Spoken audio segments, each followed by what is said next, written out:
secara regulasi bahwa untuk menjadi ASN itu harus mengikuti seleksi.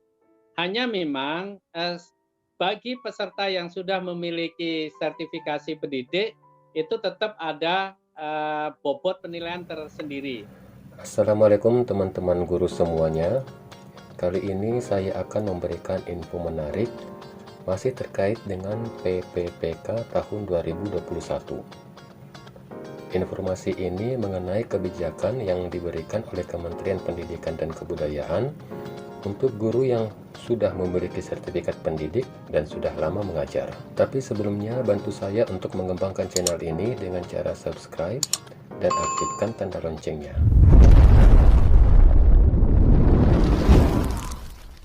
Info kali ini merupakan berita gembira buat teman-teman guru yang sudah memiliki sertifikat pendidik dan sudah lama mengabdi. Karena dalam seleksi P3K, bagi teman-teman yang sudah lama mengabdi dan telah memiliki sertifikat pendidik akan diberikan bobot nilai tersendiri dalam seleksi P3K di tahun 2021. Sumber informasi ini didapatkan dari Direktur Pendidikan Profesi dan Pembinaan Guru dan Tenaga Kependidikan, yakni Bapak Praptono, yang menjelaskan terkait P3K tahun 2021. Bagi teman-teman guru diharapkan nonton video ini sampai selesai agar bisa mendapatkan informasi yang lebih lengkap. Berikut cuplikannya. Tidak usah tes, Pak Direktur. Apa mungkin itu? Ya, jadi secara regulasi bahwa untuk menjadi ASN itu harus mengikuti seleksi. Hanya memang bagi peserta yang sudah memiliki sertifikasi pendidik itu tetap ada bobot penilaian tersendiri. Tidak akan disia-siakan, tidak akan diabaikan, dan itu sudah terjadi juga dalam seleksi tahapan seleksi di PNS.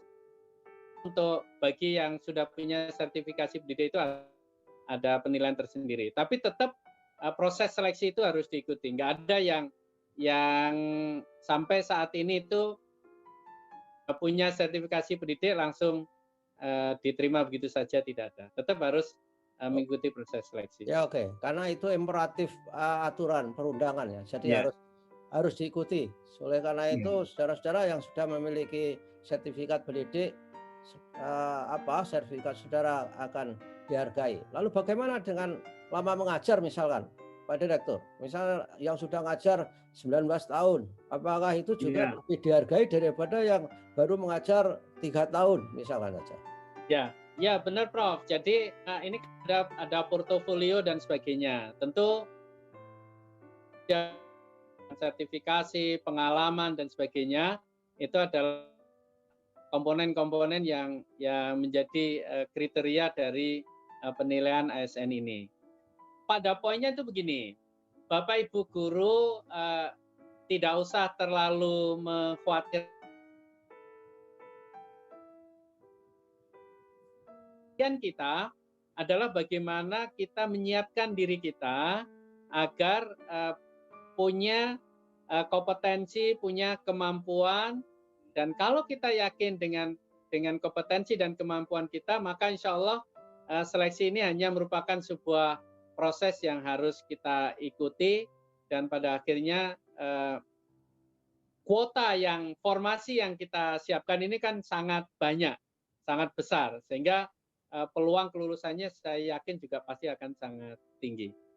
Ya, yang masih ditanyakan itu mengapa ada skema P3K untuk guru yang di akhir hayatnya tidak menerima pensiun. Nah, itu ditanya-tanyakan. Sudah di YouTube kan sudah dibicarakan, sudah guru harus mendidik diri supaya menabung. Ini alasannya apa itu? Saya kira karena beban anggaran untuk pensiun itu terlalu tinggi, Pak Direktur ya. Yang pertama ini memang berangkat dari amanat Undang-Undang Nomor 5 Tahun 2014 tentang yang 3K itu memungkinkan untuk dilakukan.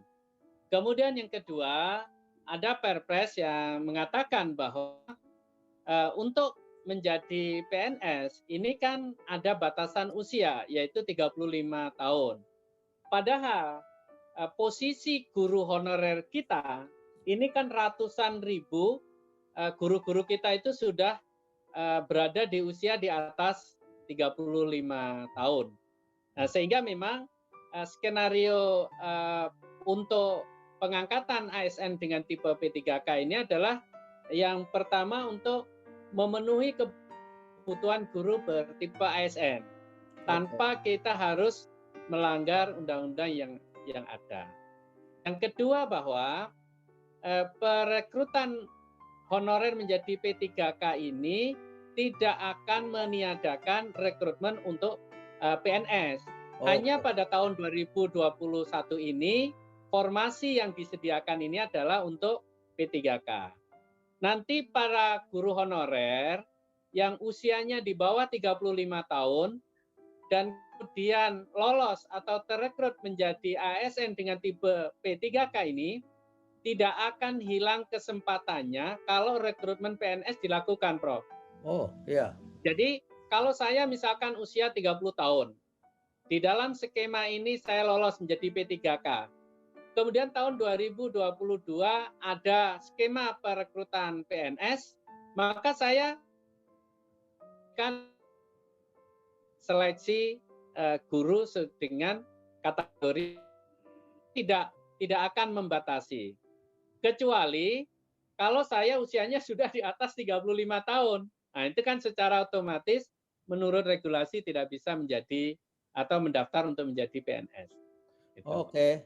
Sudah saya kira jelas penjelasan Pak Direktur. Jadi para guru yang cemas terhadap pensiun, bagi yang sudah daftar dan diterima nanti bisa daftar lagi sebagai PNS ketika usianya memenuhi syarat. Karena P3K ini terutama memang didesain oleh undang-undang untuk mengakomodasi orang-orang yang sudah usianya itu mendekati pensiun sebetulnya. Sekitar 38, 39. 39 boleh enggak masih daftar di sini? Ya, untuk menjadi P3K ini dibatasi sampai hanya sebelum pensiun. Jadi kalau 58 masih bisa, karena nanti tahun 2022 berarti masih 59 tahun, jadi masih bisa masa 1 tahun. Dan ini Prof. Yanto, jumlah guru honorer di sekolah negeri kita yang usianya di atas 35 tahun itu ada 437.000. Oh, jadi iya. 59% dari seluruh guru honorer. Nah, kalau tidak dibuat dengan skema P3K ini kan mereka beliau-beliau yang sudah berkorban untuk anak-anak kita, untuk kemajuan pendidikan kita kan nggak berkesempatan untuk menjadi ASN. Oh, bagus juga. Ya oke lah. Baiklah.